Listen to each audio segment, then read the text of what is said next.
অতীতৰ বৰ্তমানৰ অনাগত ভৱিষ্যত আদিতে যাত্ৰা কৰি অনাদিলে যাওঁ। নমস্কাৰ, পুনৰ স্বাগতম জনাইছোঁ সকলোকে। আজি 8 ছেপ্টেম্বৰ। আজিৰ দিনটোতে অসম মাতৃৰ কোলাত জন্ম হৈ বিশ্বত নাম উজ্বলাবলৈ সক্ষম হৈছিল সুধাকণ্ঠ ডক্টৰ ভূপেন হাজৰিকাই। আৰু এই বিশ্ববৰেণ্য শিল্পীগৰাকীক সন্মান জনোৱাৰ উদ্দেশ্যে আজি গুৱাহাটী বিশ্ববিদ্যালয়ৰ গোপীনাথ বৰদলৈ 2 নম্বৰ 3মহলীয়া ছাত্ৰাবাসে আয়োজন কৰিছে এটি অনুষ্ঠানৰ। গতিকে ভিডিঅ'টো স্কিপ নকৰাকৈ শেষলৈকে চাই যাওক আৰু অনুষ্ঠানটো উপভোগ কৰক।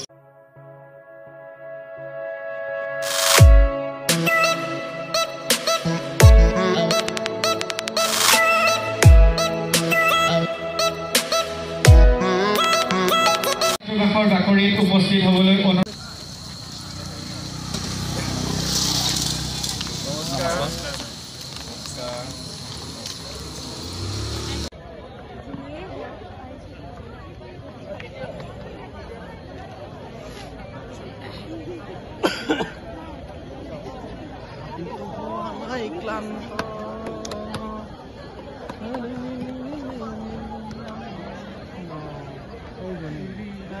হে জ্ঞানদাতা, প্ৰাৰম্ভতে আপোনালৈ নিবেদিলোঁ সশ্ৰদ্ধ সেৱা আৰু আন্তৰিক অভিনন্দন। আমি আমন্ত্ৰণ কৰি আনিছিলোঁ নৃত্য প্ৰতিযোগিতাৰ বিচাৰকৰ বাবে জয়জিৎ কাশ্যপ দাক। তেওঁক এখনি ফুলাম গামোচাৰ সম্বৰ্ধনা জনাবলৈ মই আমাৰ ছাত্ৰাবাসৰ এজন ছাত্ৰ জিন্তু দাসক অনুৰোধ জনাইছোঁ। নমস্কাৰ, শুভ সন্ধিয়া।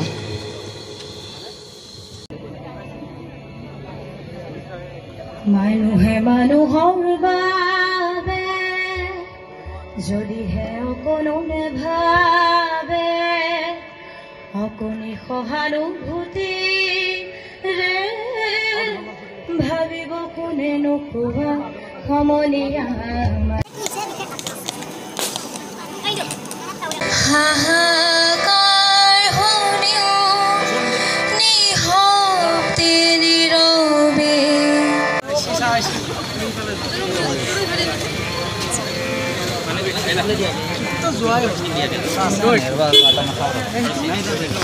কি কয় গৌমানৱ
হাহিৰে হৃদয় হৰিলি শুনাই এটি কিবা মিঠা বাহি নতুন নিয়ৰে শুভ্ৰ শুভ্ৰ কিবা ছবি আঁকে। ফটোটো নাম্বাৰটো লৈ লওক।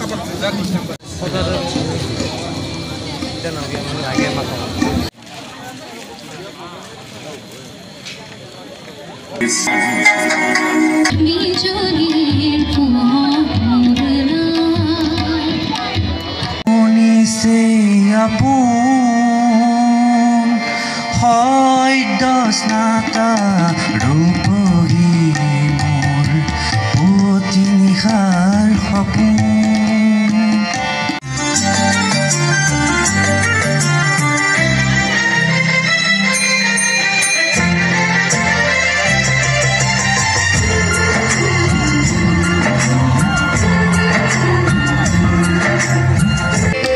মানুহৰে হয় অন্তৰা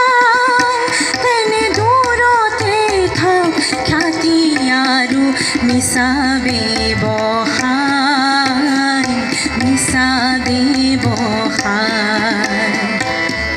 নহলে প্ৰেৰণা নিদিয়া কিয়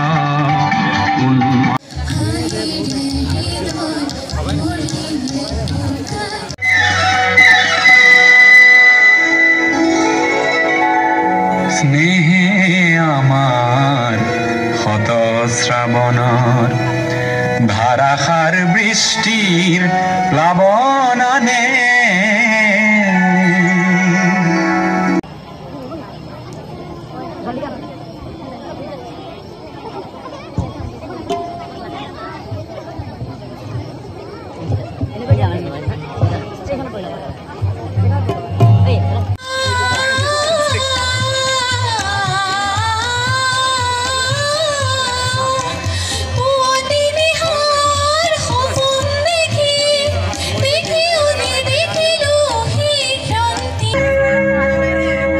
সকল টেঙাটি অকলৈ নাখাবি আমাকো এচকল দে ৰঙা গৰাৰ তললৈ কেনে কেনে যাবি আমাকো লগতে নেঐ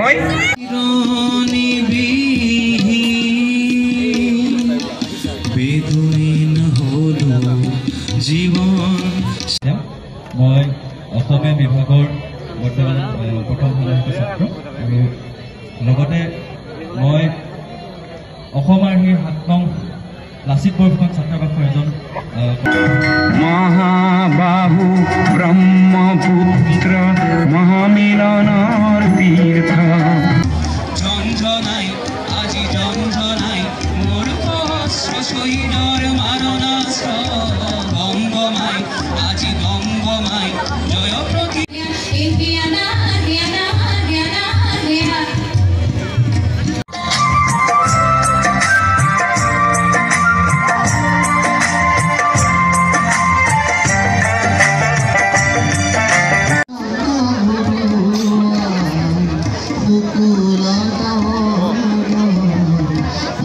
দেখিবা বিন্দুতে কিন্তু থাকে দেখিবা বিন্দুতে কিন্তু থাকে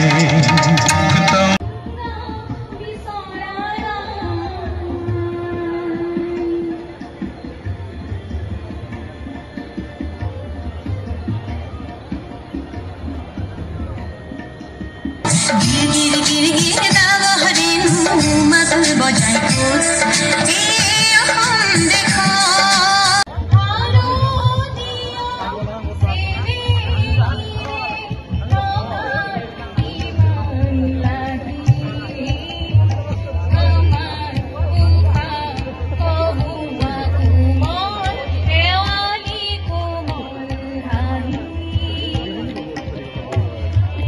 আমাৰ বৈদ্যুতিক সহায়কসকলৰ হাতত জমা দিবৰ বাবে অনুৰোধ জনালো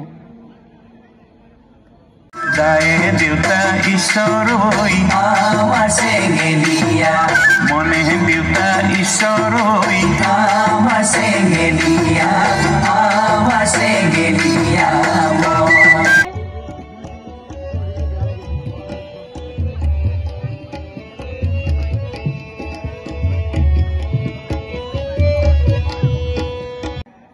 আৰু সাজু হৈ থাকিবৰ বাবে অনুৰোধ জনাইছো শৰতৰ শেৱালী দলীয় নৃত্য বুঢ়ালুই তুমি বুঢ়ালুই বোৱা কিয়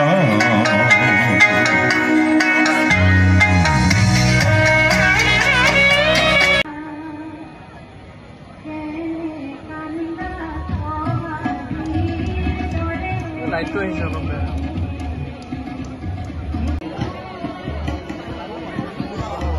কাইলৈহে কৰিবা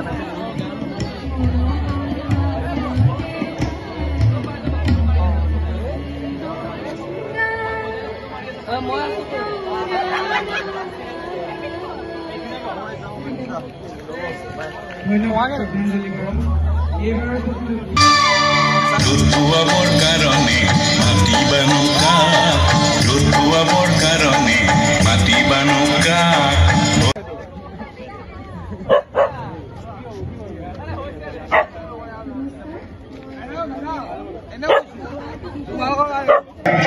কুঞ্জনী মোৰ কুঞ্জনী চিনুবা হেলা দিছে চিনাকি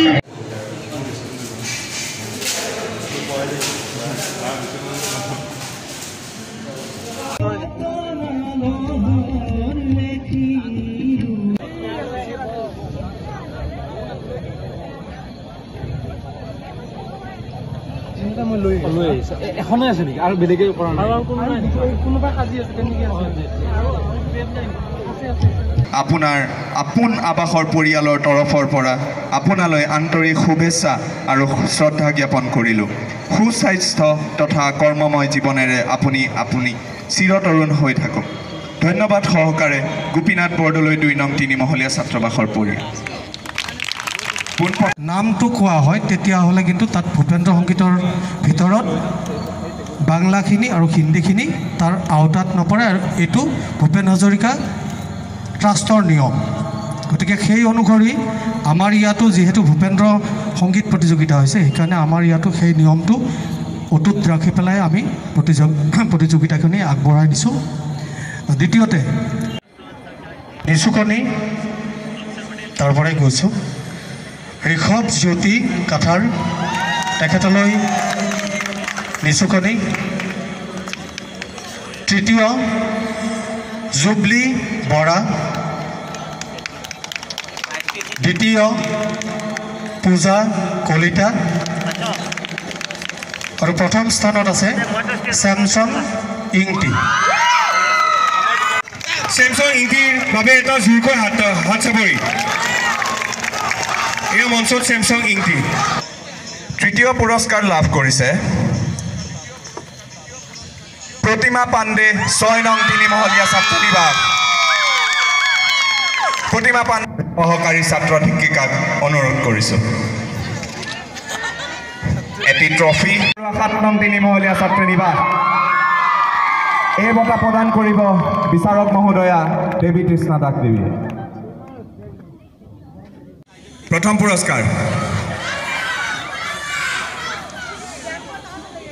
পুৰস্কাৰ লাভ কৰিছে যোগাযোগ আৰু সাংবাদিকতা বিভাগ। যোগাযোগ আৰু সাংবাদিকতা বিভাগক এই বঁটা প্ৰদান কৰিব আমাৰ বিচাৰক মহোদয় জয়জিৎ কাশ্যপ ছাৰে। বঁটাৰ লগত এটি ট্ৰফি, এটি উপহাৰৰ টোপোলা আৰু মানপত্ৰ।